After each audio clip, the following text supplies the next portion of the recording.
kanaan waldaa warra wangeelaa Oromoo magaalaa guddittii Washington DC irraa kan isiniif darbudha. Kabajamtoota daawwattoota keenya akkam jirtu nagaa waaqayyoo isiniif baay'atu.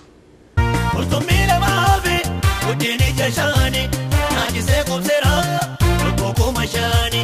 angoftaan afeere waame mana saati eenyu faata beere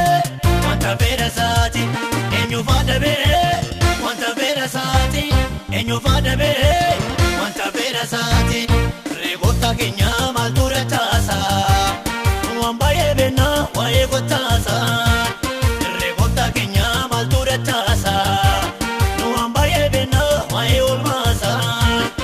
boruu tarsaasee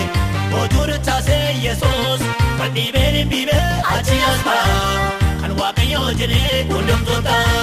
waldiibeen biibee achi asbaa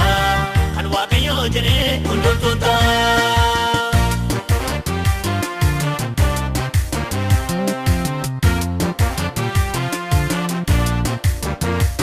Jireenya Yoseefi